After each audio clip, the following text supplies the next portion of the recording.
Hablemos ahora entonces sobre algunos de los motivos que tienen las mujeres para poder migrar.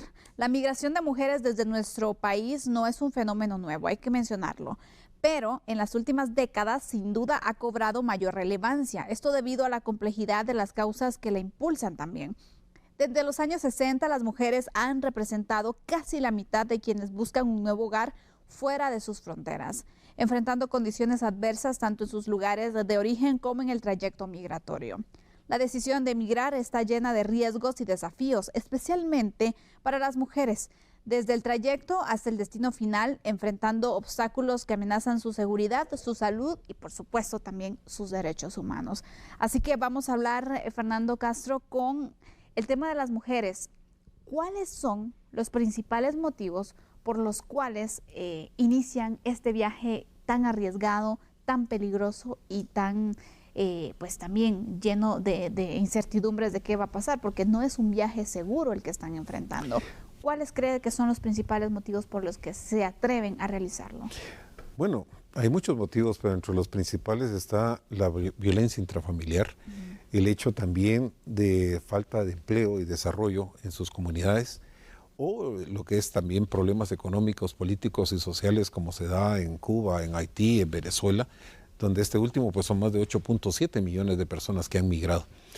Esa situación hace que las mujeres, primero por desconocimiento, emprenden un viaje sumamente peligroso y, como les decía, están en un momento determinado que deben enfrentar lo que son la violencia física, la violencia sexual, lo que es el acoso, la prostitución, la trata, la violencia en un momento determinado por parte de autoridades, las extorsiones, lo que son la venta de órganos o lo que son también el secuestro.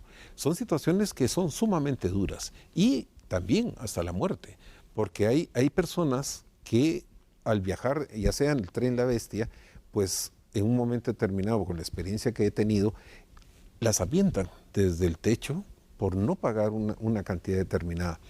A mí me tocó atender a una persona en donde el tren le pasó sobre la pierna y tenía la pierna hasta acá. Y el pie se le movía y decía la señora, se está despidiendo mi pie. No, era su pierna completa.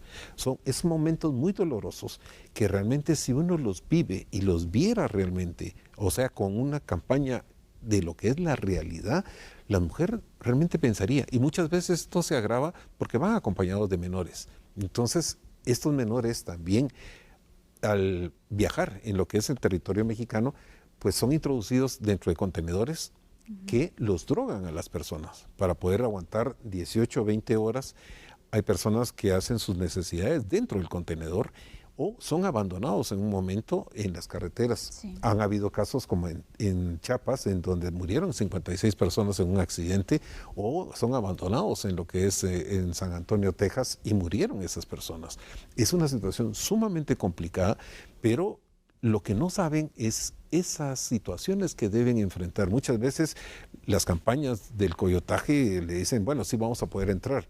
En este sentido, quiero comentarles que ahora con las elecciones presidenciales del 5 de noviembre efectuadas en Estados Unidos, se aprobó una ley que es la SB 314. Esa ley, cualquier persona que ingrese al estado de Arizona va a ser procesada legalmente y penalmente. Entonces, es un tema sumamente complicado y aparte de eso, si en un momento los migrantes llevan droga que son obligados para poder transportarla a través de la frontera, hay penas entre 3 y 35 años de cárcel. Claro, esto podría entrar en vigencia parcialmente el 6 de enero, porque es cuando se van a dar los resultados oficiales de la elección de Estados Unidos. Pero son circunstancias que deberían de entender las personas que hay, si lo hubiera alguna campaña, pero es un peligro enorme lo que es atravesar un territorio muy hostil como es el territorio mexicano, y no solo el mexicano, también desde las personas que vienen desde el tapón del Darién, que el año pasado fueron más de 550,000 y ahorita van más de 350,000 personas que atraviesan Guatemala. Entonces son situaciones que no reciben ni la atención en salud en lo que es derechos humanos o asistencia por extorsiones que se hacen, es un tema que realmente obligaría moralmente a los funcionarios a dar esas campañas de información para orientar a las personas. Es muy complicado el panorama para las mujeres y justo, ¿no? A veces se vende una realidad que después se dan cuenta que no es nada, ¿no? Desde el momento en que venden un viaje seguro, bueno, usted no se preocupe, si no llegan esta, le doy otra oportunidad, pero lo que muchos dicen, y realmente cuando vienen las deportaciones, se encuentra uno personas a guatemaltecos que son retornados y dicen, miren, yo al coyote solo lo vi un momento y después me dejó abandonado. Realmente, entonces, imagínense, no digamos el garantizar que van a llegar y que van a llegar bien, ¿verdad? Y en el tema de las mujeres también, casos donde se ha indicado, a mí cuando iba a viajar me dijeron, mire, mejor si lleva algún anticonceptivo porque todo puede pasar. Y qué miedo enfrentar una situación de decir, bueno, es que tengo necesidad, voy a hacerle caso, ¿verdad? Y, o sea, a lo que le están avisando a usted, lo que se viene también. Y es otro de los riesgos que también las mujeres, pues lamentablemente, son muy vulneradas en sus derechos. Es correcto, digamos, en el caso de las violaciones, se aproxima alrededor del 70% que las personas pueden sufrir una violación o en reiteradas ocasiones. Y es algo que obviamente las personas pues no creen, pero sí se da. Y es un tema que deberían de pensarlo. Y lo que mencionaba usted, que precisamente es que muchas veces se ponen hasta un abortivo en un momento determinado para evitar continuar con un embarazo prolongado, que es lamentable, pues. Y en ese sentido, lo que les decía, si una persona, una mujer es víctima de cualquier vejamen en territorio mexicano, pueden asistir a la Fiscalía de Derechos en contra de los Migrantes o la Comisión Nacional de Derechos de los Migrantes para poder en un momento determinado obtener esa visa humanitaria. Pero como desconocen, es un tema que debería darse a conocer. Ahora, hay que enfatizar que cualquier persona que es deportada de Estados Unidos viene con lo que es la aplicación del Título 8. El Título 8 especifica que no puede regresar a Estados Unidos durante 5 años y de hacerlo puede enfrentar procesos legales. Yo advierto que en este caso con Donald Trump obviamente se va a aplicar y es una situación que debe tener en consideración porque en lugar de poder tratar de ingresar, o sea, van a poder enfrentar una problemática muy seria. Entonces son temas que deben evaluar mucho y sobre todo no dejarse engañar o menos con coyotes que están en la frontera de Guatemala con México y decirle sí, nos vamos. Esa situación es peor, los dejan abandonados y mucha gente ha muerto y en ese sentido los familiares hay una desesperación de no saber de estas personas que han fallecido. Hay un número, el 1541, que es del INASIF, en donde los familiares pueden llegar a hacerse una prueba de lo que es de saliva para poder tratar de identificar a los cuerpos o de las que están XX en México o en Estados Unidos. En Arizona, la morgue en donde yo estuve de visita, es tanto la muerte que hay que han ampliado en contenedores para tener, y están colocados los cadáveres. Es una cosa impresionante y ahora se está ampliando para una capacidad de 2,000 personas, de 2,000 cuerpos más. Realmente es muy doloroso ver esa situación. Esa es la realidad. Exacto, ¿verdad? Entonces deben de evaluarlo mucho y sobre todo saber que la frontera sur, Donald Trump la va a cerrar y va a ser mucho más complicado ingresar o en ese sentido los van a llevar por caminos mucho más largos, en donde van a arriesgar su vida tratando de ingresar, por decirle un ejemplo, en California, porque es un estado santuario. Y entonces, en ese sentido, es un largo camino que van a arriesgar más y van a haber más muertes en estas condiciones. Así es difícil. He escuchado mucho con el tema de las nuevas políticas, el tema migratorio, y se dice, bueno, qué complicado y qué difícil también el tema de una nueva administración con Donald Trump, Joe Biden, que también está haciendo lo suyo con el tema migratorio también.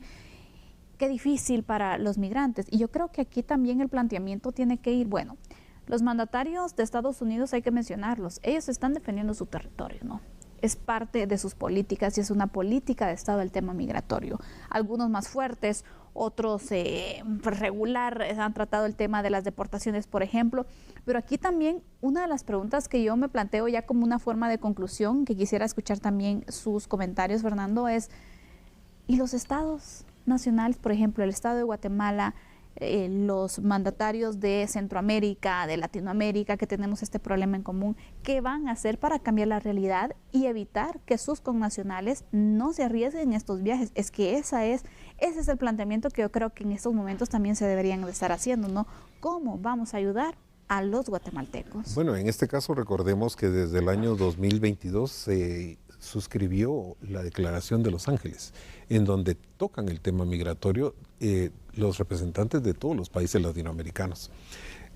En el 2024, a propuesta de Joe Biden, se hizo en Guatemala la siguiente reunión, pero se notó la falta de actualización, de voluntad de dar cumplimiento a esos compromisos. En este caso está Guatemala. Y eso, lamentablemente, ahorita no solo es un problema de Guatemala, es un problema latinoamericano que debe trabajarse de una forma integral. Yo he propuesto en el sentido de que a la Autoridad Migratoria Nacional que sea una convocatoria para universidades, tanques de pensamiento, personas que tratamos el tema migratorio y que en una forma gratuita podamos contribuir a ver qué soluciones se pueden presentar, porque soluciones hay. Muchas veces se vive de la migración, pero realmente en este caso es como que el gobierno de Guatemala y los anteriores pues han forzado más migración para recibir más remesas y con eso sostener la economía del país. Pero ahora estamos viendo que unas deportaciones pueden conllevar a una reducción muy grande y en ese sentido también recordemos que Guatemala puede ser establecida en un momento determinado como tercer país seguro, Salvador y Honduras, y en ese sentido no estamos preparados, ni con personal, ni con estructura, ni con atender en educación, en salud. O sea, es un problema muy serio, pero entonces los gobiernos deben trabajar de una forma integral para darle soluciones. El gobierno mexicano está trabajando ahorita en Guatemala con un programa Sembrando Vida y Jóvenes Construyendo el Futuro para poder atender a 14,000 familias. O sea, hay programas que se pueden hacer para arraigar a las personas y esa es una oportunidad. Que necesitamos, exactamente. Exacto. Gracias, Fernando, por acompañarnos en este espacio, hablar de estos dos temas. Creo que es muy importante también, hay mucha incertidumbre, hay mucha expectativa también de lo que pueda pasar el siguiente año y bueno, vamos analizando un poco el panorama, ¿no?, de lo que se está viendo en este tema tan importante como es la migración. Qué gusto que nos haya acompañado, esperamos tenerle un nuevo espacio para seguir abordando estos temas. Que tenga una buena noche. Muchas gracias, muy amables. Vamos a hacer un corte en este momento, regresamos compartiendo otras noticias con ustedes. Ya volvemos.